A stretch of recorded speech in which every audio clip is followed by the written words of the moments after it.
So we just left off in the studio. We're here in our conference room here with Senator Neil Breslin. We were talking about the speech you made at the Hector LaSalle vote. And you're not necessarily, you make your voice heard when you want to, when you think you need to. You've always been a little bit quieter when it comes to that demeanor of yours. Can you tell us a little bit about, why that is? And, what makes up that personality of yours, that you're a little bit more low-key than you might see some of the other legislators? It probably starts with being one of 6 children and have 2 brothers who were in government and another brother an engineer. And so we had to really fight for space, and we didn't speak unless it was important. And in the legislature, I found by watching others that a lot of times what comes out of their mouths isn't something that I would view as important. So, and I also noticed that if you speak only when it's important, people are more likely to listen to you. How much of that did you learn while being in the minority? Because it feels like at times the minority, you have to be a little bit more performative, but also make sure that your voice carries a little more weight. You're right. I think being in the minority was more practice. Our job was to debate. And there's not a lot of debate that goes on anymore in the legislature. And back then we were mortal enemies during the debate. We'd frequently forget after. And it's to make sure that you didn't speak unless you were prepared to speak or unless you had something to say. And generally, people listen more if they know that if you're going to speak, you really mean it and feel it. And to you, it's important. You look and you hear about one-party rule quite a bit in one way or another. What is a successful model of that, and how can you continue? How can this work in this day and age? Well, Sam, I can talk about our Senate, and being there 28 years, I've seen leaders from both the Republicans and the Democrats in both houses. Andrea Stewart Cousins is head and shoulders above every other leader, and I admire her so. And I probably wouldn't have run a couple other times if it wasn't for my respect for her and that I could make a difference being on the team with her.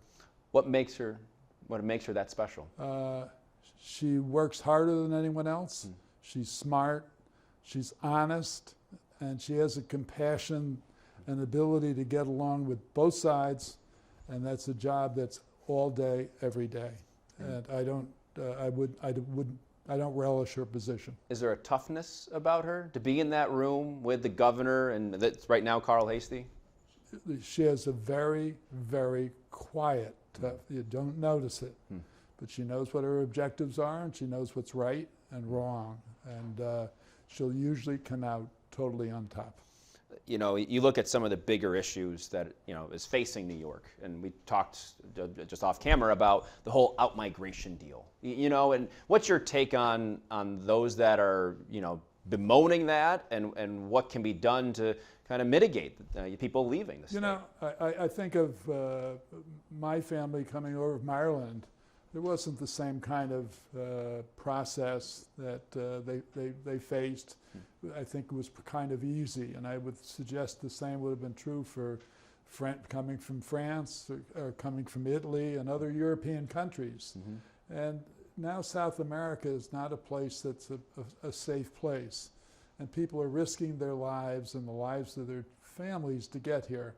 And I think we have an obligation, because we have so much more, to do a much better job in evaluating them and processing them, but also to understand that our families once went through that process.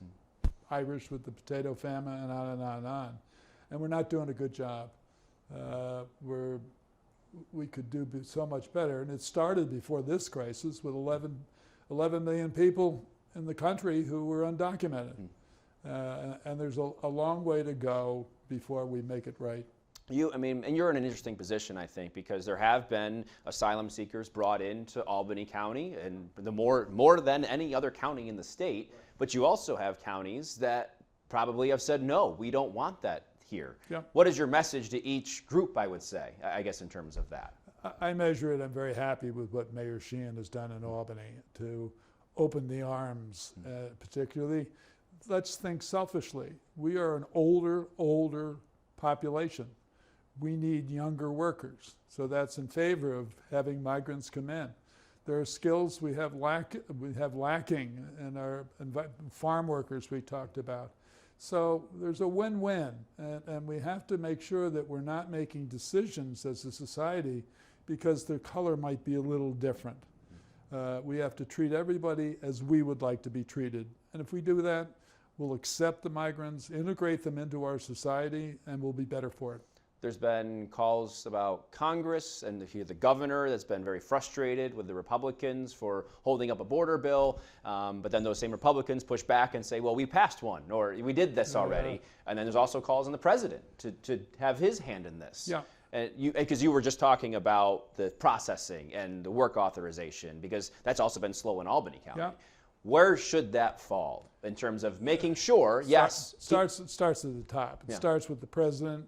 I think he should be providing more monies to the places where there are a lot of migrants and do that funding based upon the numbers you have. And I don't think that's been done sufficiently to satisfy me and to many others.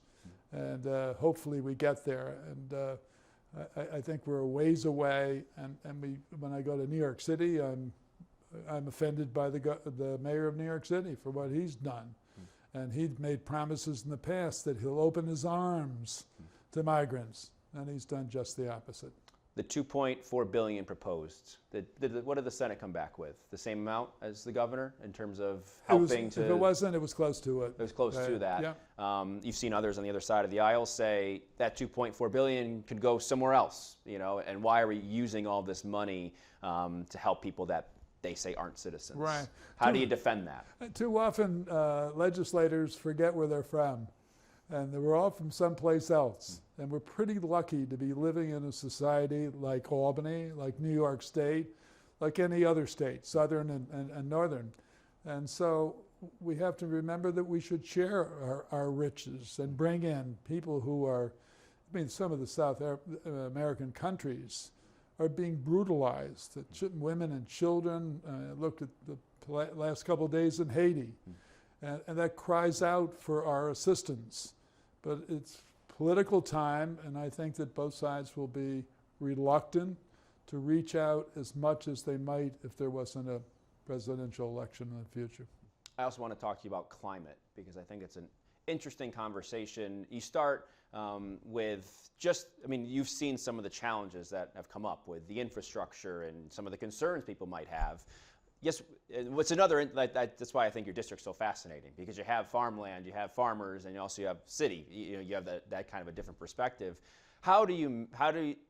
What's the right path forward in managing? Yes, we need more of this, but how do we keep up with energy and making sure that it all works at the end of the day? Because you also have the people in the farmland that say, I don't want these solar panels, and this might hurt the environment. Where is the middle? Where do you find the solution here? And then you're along the shore, and they don't want things and create wind pressure, and you just have to analyze each situation on its face, and don't act as a Democrat or Republican. Try to really keep that out of your mind while you're making decisions. I always tell people with bills in my office, I don't like reading whole bills, but I have to. And there's two factors. Number one, does that bill help some group? Number two, does it hurt some group? And we frequently don't get to that. Now, if we analyze it, does it help a certain group and it doesn't hurt anybody, I'd be more likely to accept it. If it hurts somebody, you have to measure the amount of the hurt versus the benefits of number one. What bill are you most proud of? Oh my gosh, there's probably some, right? Pardon? Is there a few, or is there one? No, there's a lot of them. I don't have anything. I've enjoyed working. I came in at the end of death penalty, so the remnants of the death penalty, and I was glad to see New York acting in a proper way. There's bills and insurance, which people don't like to talk about. We have to lower prices. We have to make sure it's accessible. And I've sponsored a number of bills that have had a major impact on the cost of health insurance, for instance, or property and casualty. And I'll be proud of that, but it's not something people are very much interested in hearing from me. Yeah. So I have to be cognizant of that and live with it and know that I work to the best of my ability, and I'm soon to be retired and walking away from it. You're 81 years old. Oh, shut We up. have two candidates for president right around that age. Oh. Does that concern you at all? You knowing where you're at in your life Right. and where they might be at in their lives? Yeah, I am very close in the age of both the President Biden and I still go back to my philosophies. Who is the one who I will follow? And I think they're both sufficiently physically able to handle it. And I obviously think that the current president has much more of a background to deal with the world problems. But I think from a physical point of view, I certainly wouldn't want to follow in their footsteps, because you do get tired, and you probably get a little more tired when you're older than you do when you're younger. But I think that both of them have dealt with it fairly well. How important then does it become for their people around them to support that, if there is fatigue, if there is something that might fall off? Oh boy, Yeah. I think it's one of the elements that the staff has to be cognizant of, that maybe one or the other takes a nap in the afternoon. Big deal. Yeah. As long as when they wake up and before they go to sleep, they're making decisions that are positive for all of us. We were just talking in Albany. You're endorsing Dorsey Pliers for mayor in 2025. Yeah, for that campaign. Yeah. Why? Why Dorsey? I think that she's had sufficient experience in the mayor's office. She's achieved a doctorate since then. She's very bright, very thoughtful, and was early in the race. And I've admired her from the time she entered into politics. I think she'll be an excellent replacement for Mayor Sheehan, who I think has done, again, an extraordinarily good job. And sometimes she and I argue about things, but I think that's because we're both Irish. One of Dorsey's, issues that she wants to address, she said there's neighborhoods getting left behind in Albany. Is that something you agree with? I guess, how do you do that? Totally agree. Yeah. Well, it's just like obvious that there are some streets, there's more potholes than there are in other streets. And there's more lack of cleanup that would be the municipality would be responsible for. Yeah. It's to make sure there's somebody reporting to the mayor or some agency that's picked by the mayor to make sure that we begin, when we talk about equalizing. And it feeds on itself. If it's a ramshackle neighborhood, it's going to get worse. If it's a beautiful neighborhood with lots of flowers, it'll stay that way. What needs to change the most in the legislature moving forward? Oh boy. Well, we have that affliction, as all the states do and the national government do, that there's just, we're battling each other to a greater extent. I gave you a story of the floor leader for the Republicans. He's a wonderful, dear friend, does a great job. That shouldn't affect, someone shouldn't look at me like I'm a Democrat. They should look at me for what I've done. And if I haven't done what I should be, they don't have to talk to me. But if they're doing it because I'm a Democrat and they're not, I have a problem with that. And the reverse is true too. What do you think with the relationship the legislature has now with this governor in particular? I don't think there's a great relationship yet. I think it's still in the process, because our governor was a congressperson, and also she was the lieutenant governor, but not as visible, possibly as, obviously not as visible as Andrew Cuomo or Mario Cuomo. And so it's a work in progress. And I think a lot will be determined by this budget and the flexibility of this budget and her team, which she has chosen. And hopefully they're as good as the teams in both the Assembly and the Senate. Because when it gets down now, it isn't Democrat versus Republican. Yeah. The three in a room now are all Democrats. And we don't agree on everything. What role do you think the views that you see? It looks the legislature does have more progressive champions, and the governor herself is not as much that way. Right. How vital is that of continuing to keep things, I guess, more in the middle and a better solution for all? Is that something that you see?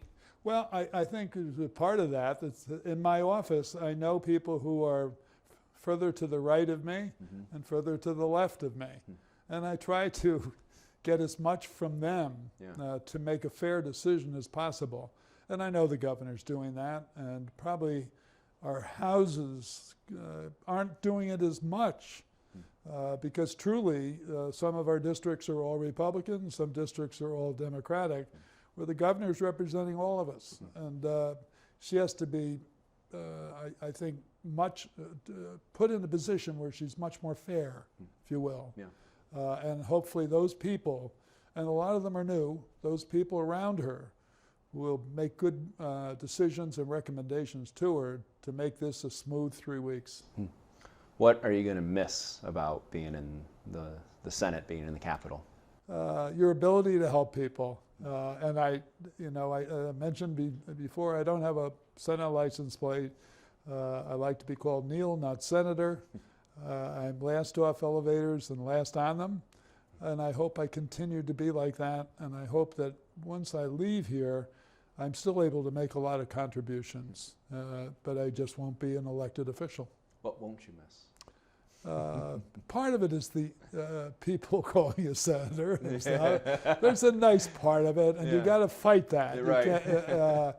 But I know my dear friend Ron Candestrari, who retired several years ago and was Assembly Majority Leader, said, Neil, don't worry about it.